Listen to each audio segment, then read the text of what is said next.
Hi friends, day 2 video అయితే చూడండి. ఇప్పుడు మన ఆవులన్నిటికి దానా పెడుతున్నాము. దానా పెట్టాక అలాగే పాలు కూడా తీయాలి. ఆవుల కాడ ఒక్కొక్క 2 ఆవుల కాడ తీయాలి. 2 ఆవులు చూడున్నాయి. ఆ ఆవులకు కూడా మరొక 2-3 నెలలు అవి కూడా పండగ అయిపోయిన తర్వాత అవి కూడా ఈనుతాయి. చూడండి, ఒక్కొక్క ఆవులకి ఫీడింగ్ మేత పెట్టాక మళ్ళీ పాలు తీయాలి. ఈ ఆవు కాడ మా నాన్నగారు పాలు తీస్తారు. ఈ ఆవున్న నక్క కాడ అయితే తీస్తారు.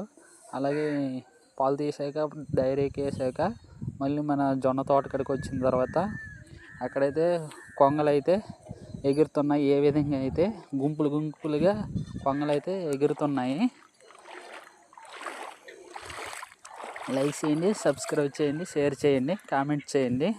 ఇప్పుడైతే మన తోటకు వచ్చేసాము. ఇక్కడ చూడండి, కొంగలు అయితే ఏ విధంగా ఎగురుతున్నాయో చూడండి. అలాగా గుంపులుగా ఎగురుతున్నాయి. మన జొన్న తోట కాడికి వచ్చేసరికి కొంగలు అయితే ఎగురుతున్నాయి. అవి ఏ విధంగా ఎగిరాయో చూడండి ఈ వీడియోలోనేది. లైక్ చేయండి, షేర్ చేయండి, సబ్స్క్రైబ్ చేయండి. చూడండి ఏ విధంగా జొన్న చేనులు అలా ఫ్లయింగ్ అయ్యాయి. Okay, bye friends. లైక్